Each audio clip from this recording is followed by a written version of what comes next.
নবী এবং রসুলগণ পাহাড় পর্বত রেখে যান নাই, নবী এবং রসুলগণ কোনো সম্পদ রেখে যান নাই, জায়গা জমি রেখে যান নাই, রেখে গিয়েছেন কোরআনে পাকের ইলম। আর সেই ইলমের প্রকৃত ওয়ারিস হল হযরত উলামায়ে কেরাম। এই জন্যে নবীর যুগে যেমন নবীকে বাদ দিয়ে কোনো মানুষ জান্নাতের পথের দিশা পায় নাই, নবীর অবর্তমানে নায়েবে নবী উলামায়ে কেরামকে বাদ দিয়ে কেউ জান্নাতে যাওয়ার দিশা পেতে পারে না। মুহতারাম হাজিরিন, অত্যন্ত দুঃখের সাথে বলতে হয়, অত্যন্ত দুঃখের সাথে বলতে হয়, ইসলাম এবং মুসলমানদের বিরুদ্ধে ষড়যন্ত্র অতি সূক্ষ্ম দাম হামরঙ্গে জমিন, অতি সূক্ষ্ম। পৃথিবীর মুসলমানদেরকে ইসলাম থেকে দূরে সরাইতে চাইলে, কোরআন থেকে দূরে সরাইতে চাইলে, ধর্ম থেকে দূরে সরাইতে চাইলে এদেরকে ডাইরেক্ট ধর্মের বিরুদ্ধে কথা বললে হবে না। কোরআনে পাকের ধারক আর বাহক যারা আছে এদের ব্যাপারে সাধারণ মানুষের অন্তরের ভিতরে ভিন্ন একটা অবস্থান তৈরি করতে পারলেই মানুষ তখন উলামায়ে কেরামকে ঘৃণা করা শুরু করবে। আর মানুষ যখন আলেমকে দেখলে নাক ছিটকাবে, তার কাছেই যখন যাবে না। কোরআনে পাকের ইলমে বিরাসত তো শুধু আলেমের কাছে আছে, অন্য কারো কাছে নাই। শুধুমাত্র আলেমের কাছেই কোরআনের ইলম আছে, অন্য কারো কাছে নাই। সেই আলেমকেই যদি এখন মানুষ দেখলেই নাক ছিটকায়, দেখলেই যদি ঘৃণা করে, তার অর্থ হলো আগামী প্রজন্ম ধর্ম থেকে, ইসলাম থেকে একদম দূরে চলে যাবে। এমনিতেও আলহামদুলিল্লাহ অন্য কোনো কথা বলে সময় পাস করার অভ্যাস আমার নাই, আল্লাহর মেহেরবানিতে। আজকে তো আরও একটু সময় শর্ট, এজন্য শুধুই আহাম দু চারটি কথা আপনাদের খেদমতে বলবো। আমার পরে শেখুল হাদিস আল্লামা মনজুরুল ইসলাম আফিন্দি দামাত বারাকাতুহুমুল আলিয়া, বাংলাদেশের একজন বর্ষিয়ান আলেমে দ্বীন, বিদগ্ধ আলেমে দ্বীন, বিচক্ষণ মুস্তাঈদ আলিম এবং অনেক বড়দের সহবতি ইয়াফতা, ওনাদের ঘরে ওনাদের বাসাতে হুসাইন আহমদ মাদানী রহমতুল্লাহি আলাইহি গেছেন। এত বড় পরিবারের মানুষ, অনেক বড় আলেম শেখুল হাদিস, উনি আপনাদেরকে আমার পরে ইনশাআল্লাহ দ্বীনি আলোচনা শোনাবেন।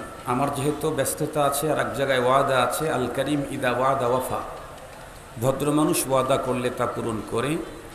সেই দিক থেকে আমি অল্প সময় কথা বলবো, আশা করি আপনারা কেউ কিলোকাল করবেন না, পরবর্তী আলোচকের আলোচনা দিল দিয়ে শুনবেন।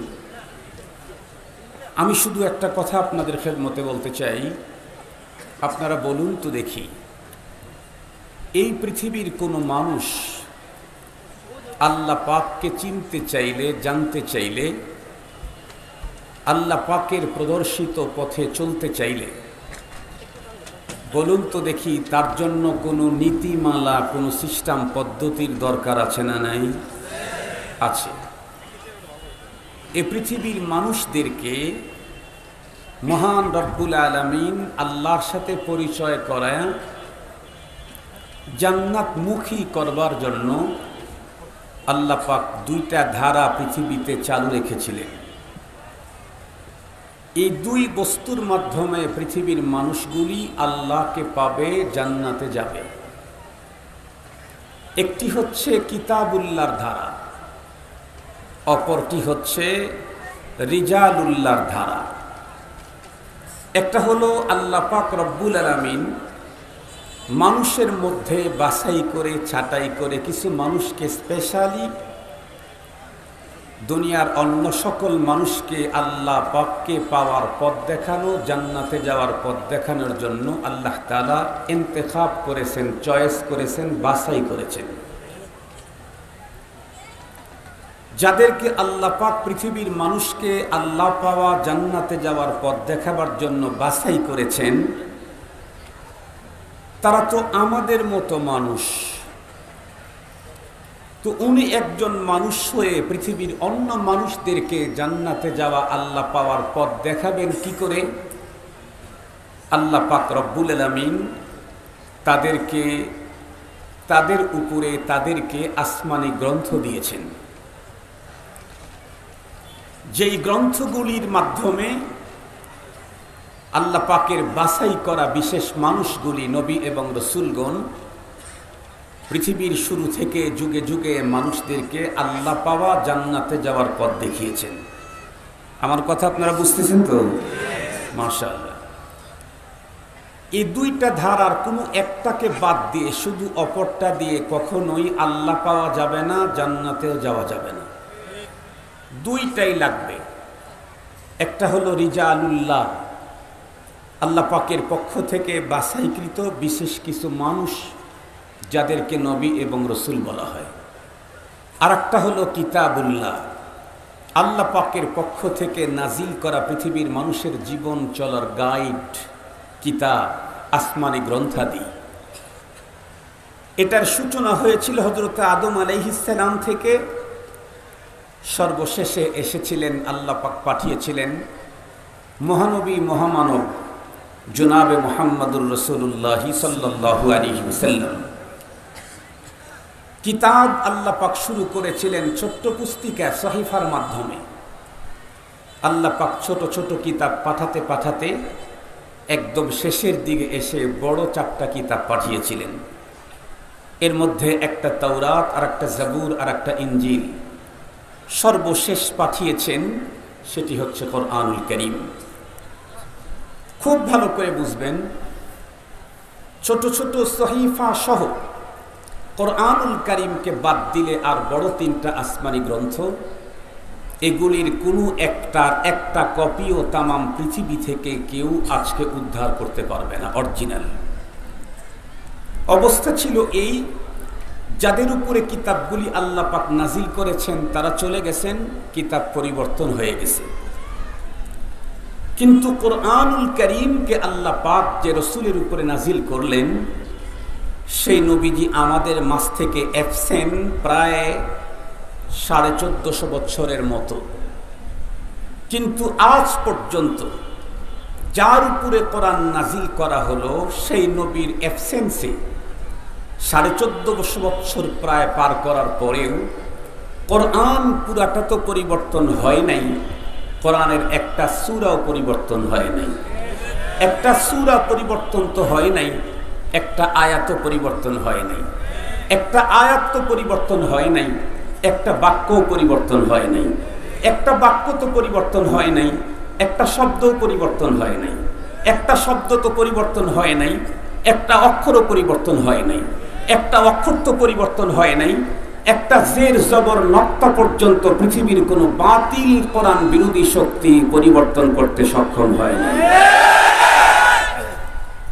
খুব সহজভাবে বিষয়টা বুঝবেন। 100 সহিফা ছোট কিতাব, আরো 3টা বড় কিতাব, সবগুলি তো মুনাজ্জাল মিনাল্লাহ, সবগুলি তো আল্লাহ পাকের পক্ষ থেকে নাজিল করা, সবগুলি তো আসমানি কিতাব।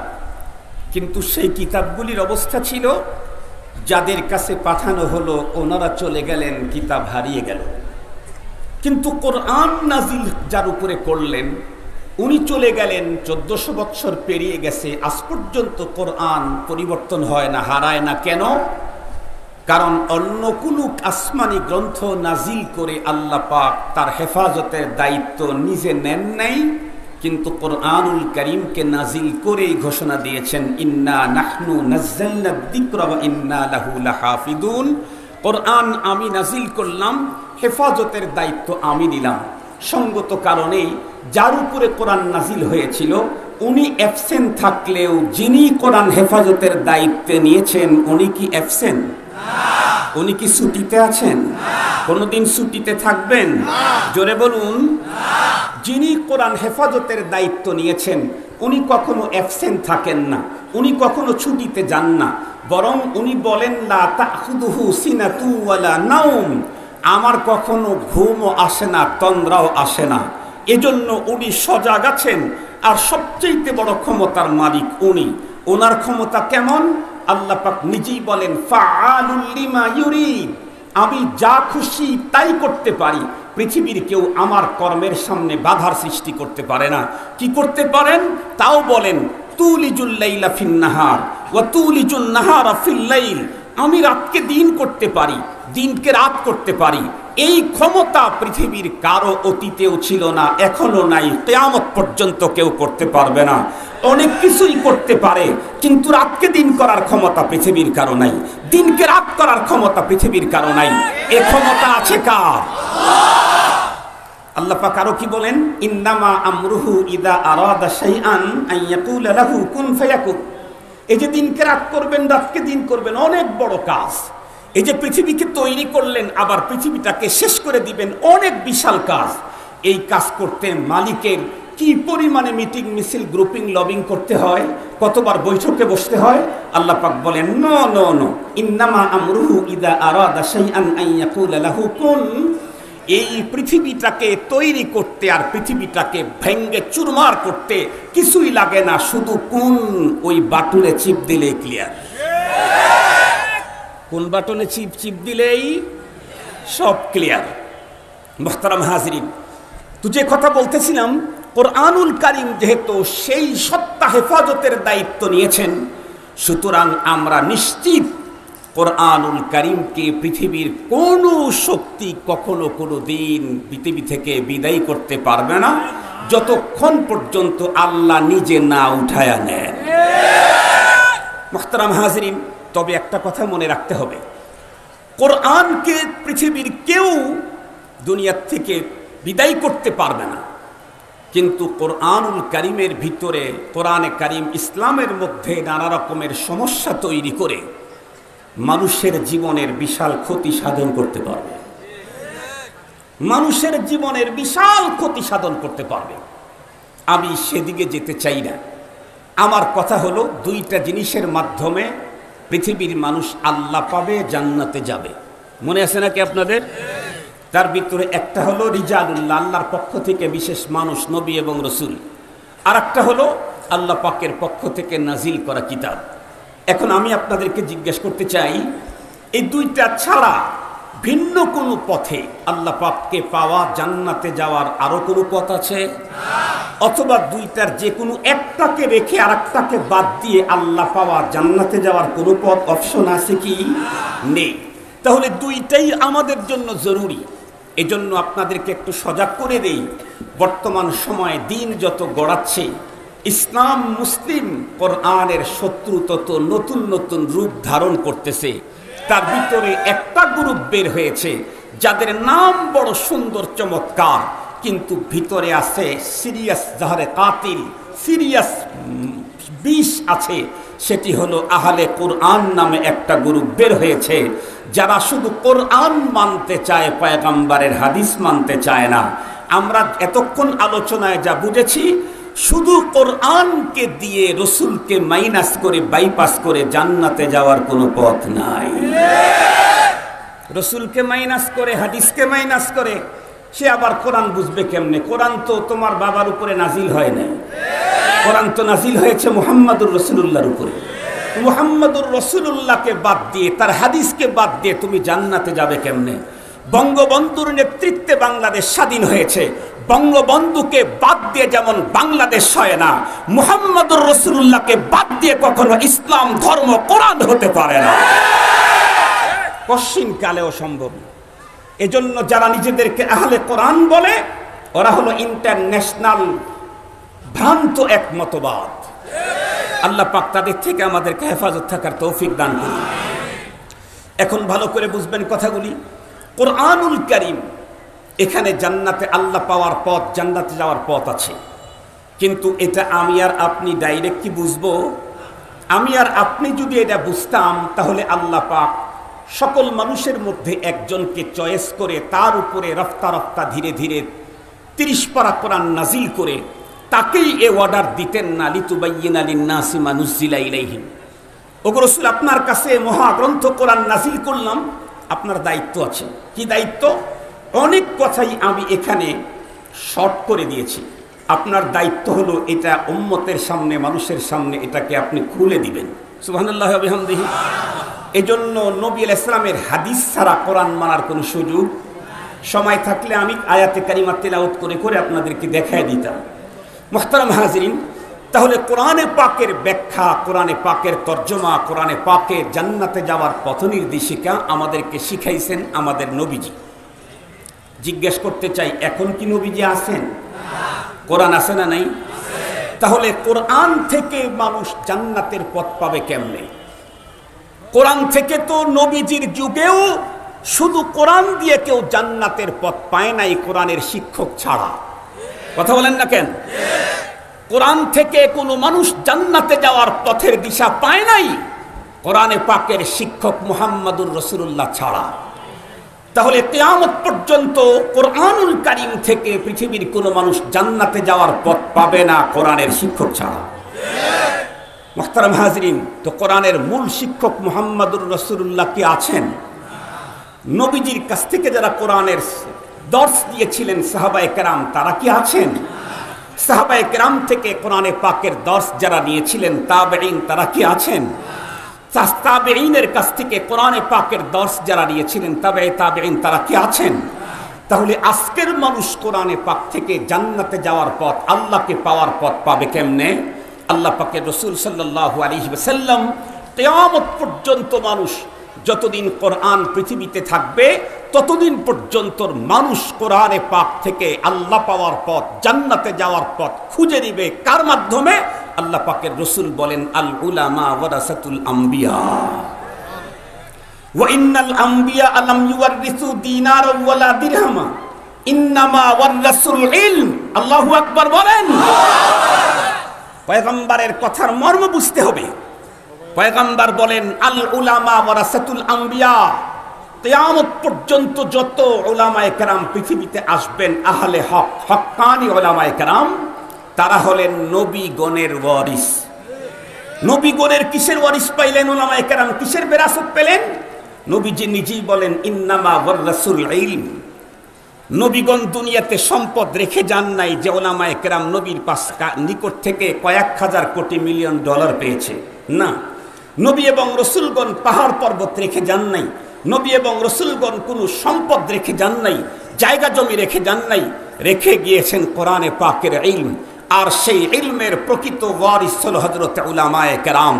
এই জন্যে নবীর যুগে যেমন নবীকে বাদ দিয়ে কোনো মানুষ জান্নাতের পথের দিশা পায় নাই, নবীর অবর্তমানে নায়েবে নবী উলামায়ে কেরামকে বাদ দিয়ে কেউ জান্নাতে যাওয়ার দিশা পেতে পারে না। মুহতারাম হাজিরিন, অত্যন্ত দুঃখের সাথে বলতে হয়, অত্যন্ত দুঃখের সাথে বলতে হয়, ইসলাম এবং মুসলমানদের বিরুদ্ধে ষড়যন্ত্র অতি সূক্ষ্ম, দাম হামরঙ্গে জমিন, অতি সূক্ষ্ম। পৃথিবীর মুসলমানদেরকে ইসলাম থেকে দূরে সরাইতে চাইলে, কোরআন থেকে দূরে সরাইতে চাইলে, ধর্ম থেকে দূরে সরাইতে চাইলে এদেরকে ডাইরেক্ট ধর্মের বিরুদ্ধে কথা বললে হবে না। কোরআনে পাকের ধারক আর বাহক যারা আছে, এদের ব্যাপারে সাধারণ মানুষের অন্তরের ভিতরে ভিন্ন একটা অবস্থান তৈরি করতে পারলেই মানুষ তখন উলামায়ে কেরামকে ঘৃণা করা শুরু করবে। আর মানুষ যখন আলেমকে দেখলে নাক ছিটকাবে, তার কাছেই যখন যাবে না। কোরআনে পাকের ইলমে বিরাসত তো শুধু আলেমের কাছে আছে, অন্য কারো কাছে নাই। শুধুমাত্র আলেমের কাছেই কোরআনের ইলম আছে, অন্য কারো কাছে নাই। সেই আলেমকেই যদি এখন মানুষ দেখলেই নাক ছিটকায়, দেখলেই যদি ঘৃণা করে, তার অর্থ হলো আগামী প্রজন্ম ধর্ম থেকে, ইসলাম থেকে একদম দূরে চলে যাবে। এই জন্য মুহতারাম হাজিরিন, আমি আপনাদের খেদমতে লম্বা কথা বলার দরকার নাই তো, 10 ঘন্টা পর্যন্ত বয়ান করে খোলাসা কিছুই পেলাম না, এখান থেকে অর্জন আমার কিছুই হলো না। এই জাতীয় বয়ানের কোনো দরকার নেই। বয়ান 10 মিনিট হোক, সেখান থেকে আমার জীবন চলার পথ হোক, আর সে কথাগুলি হোক মুস্তানাদ, নির্ভরযোগ্য, সহি শুদ্ধ কথা। মুহতারাম হাজিরিন, আপনাদেরকে একটা মিসাল দিলে আপনারা ভালো করে বুঝবেন। ধরে নেন, আমরা যদি কোনো মানুষ অসুস্থ হয়ে যাই, তাহলে সুস্থতার জন্য কি এদেশের নেতাদের কাছে গেলে সুস্থ হওয়া যাবে? পীর সাহেবের কাছে গেলে, বক্তার কাছে গেলে, ইঞ্জিনিয়ারের কাছে গেলে কোথায় যেতে হবে? সুস্থতার জন্য আমাকে ডাক্তারের কাছে যেতে হবে। অনেক মানুষই আছে অনেক বড় শিক্ষিত, বাট আমার শারীরিক সুস্থতার জন্য শুধু শিক্ষিত হলেই হবে না, যে স্বাস্থ্যবিজ্ঞান নিয়ে পড়ালেখা করেছে তার কাছে যেতে হবে। এটাই তো নিয়ম। এখন আমি অসুস্থ হলে তো আমাকে ডাক্তারের শরণাপন্ন হতেই হবে, এটাই নিয়ম। কিন্তু আমার অন্তরের ভিতরে ডাক্তারের প্রতি সিরিয়াস ঘৃণা। ডাক্তার দেখলে আমার শরীর জ্বলে, ডাক্তার দেখলে আমার চোখ রাঙ্গা হয়, ডাক্তার দেখলে আমার মাথা গরম হয়। তাহলে এদিকে আমি সিরিয়াস রোগী, তাহলে বলেন তো দেখি আমার মতো এত ভদ্র রোগীর জন্য বাড়ি না কবরস্থান? কথা বলেন না কেন? কারণ আমি তো চূড়ান্ত রোগী, আমি তো সিরিয়াস রোগী, আর আমার চিকিৎসার জন্য ডাক্তার দরকার। হুজুর দেওয়া হবে না, বক্তা দেওয়া হবে না, শেখুল হাদিস দেওয়া হবে না, মুফতি সাহেব দেওয়া হবে না, এমনকি রাজনীতিবিদ নরমাল যারা তাদেরকে দেওয়া হবে না। লাগবে কি? এখন চিকিৎসার জন্য ডাক্তারই লাগবে, আর ডাক্তারের প্রতি আমার চূড়ান্ত অবজ্ঞার সিরিয়াস ঘৃণা। এই রোগী যেমন বাঁচার কোনো কায়দা নাই, কিয়ামত পর্যন্ত কোনো মুসলমান কোনো মানুষ আল্লাহকে পেতে চাইলে, জান্নাতে যেতে চাইলে, কোরআন জানতে চাইলে, কোরআন তো আছে হক্কানি আলেমের কাছে। সুতরাং আলেমের প্রতি যদি তাদের ঘৃণা তৈরি হয়, আলেমের প্রতি যদি তাদের অশ্রদ্ধা তৈরি হয়, আলেমকে দেখলেই যদি তাদের মাথা কামড়ায়, তাহলে ওই মুসলমানের ঠিকানাও জান্নাতে হওয়ার সুযোগ নাই, জাহান্নাম। কারণ সময় পাস করেন না, সময় পাস করেন না, সময় পাস করেন না, কথা শুনেন, কথাগুলি নিয়ে যান, বাসায় গিয়ে ডিপলি থিসিস করেন, হুজুর সহি কথা সহি বলছে না ভুল বলেছে, বাসায় গিয়ে ডিপলি থিসিস করেন। আমাদের দেশের মানুষের আবেগ আছে অনেক, কিন্তু বিবেকটা মনে হয়, কথা বলেন না কেন, আমার থেকে শুরু করে আপনাদের পর্যন্ত একই কন্ডিশন। আবেগ যখন আসে তখন বিবেককে আমরা একদম বর্ডারের উপরে রেখে তারপরে শুধু আবেগ দিয়ে কাজ করি। বর্ডারের উপরে বিবেক রেখে আবেগ দিয়ে কাজ করলে তো ঝামেলা জড়তেই হবে। কি বলেন? ঝামেলা জড়তে হবে না? ঝামেলা জড়তে হবে। তাহলে সহজ কথা হলো, রোগী যেমন ডাক্তারকে ঘৃণা করলে সে যেমন সুস্থ হওয়ার সম্ভাবনা নাই, উম্মতের সাধারণ মুসলমান আলেমকে অবজ্ঞা করলে তারা ঈমানদার হওয়ার কোনো সম্ভাবনা নাই। এই জন্যে উলামায়ে কেরামের প্রতি আমাদের আস্থা, মহাব্বত, ভালোবাসা তৈরি করতে হবে। একটু জোরে বলেন। যদি পৃথিবীর কোনো মানুষ আলেমকে শ্রদ্ধা না করে, অবজ্ঞা করে, প্রত্যেকে তাকে যদি সম্মান না করে, তাতে অবশ্য আলেমের কিছুই যাবে আসবে না। কেন কিছু যাবে আসবে না? আমি একটা মিসাল দিয়ে কথা বলে আমি শেষ করে দিচ্ছি। আমার বাড়ি তো সিরাজগঞ্জ, নদীর ওপারে। তো আমার সংসদীয় আসন, সংসদের আসন যেটা, সেটা হলো রায়গঞ্জ, তারা, সলঙ্গার কিছু অংশ। তো এইখানে এখন যিনি এমপি আছেন, তার আগে যিনি এমপি ছিলেন, ওনার বাড়ি তারাশে। তার আগে যিনি এমপি ছিলেন এই ইসহাক তালুকদার, ওনার সাথে আমার অনেক সম্পর্ক। অনেক সময় ওসি সাহেব বা এই এএসপি ওনারা আমাকে অনেক সময় বলতেন, স্যার কি আপনার আত্মীয় হয়? বললাম না, আত্মীয় হয় না। বলে সব প্রোগ্রামে আপনি স্যারের কাছে থাকেন। তা আমি বললাম, আত্মীয় মানে দিনই আত্মীয়, ব্লাড কানেকশন না, ধর্মীয় সম্পর্ক। তো উনি ইন্তেকালের পরে এখন আমাদের পুরা ওই আসনের ভিতরে 17 জন সরকারি দলের ক্যান্ডিডেট, মানে 17 জন নির্বাচন করবে।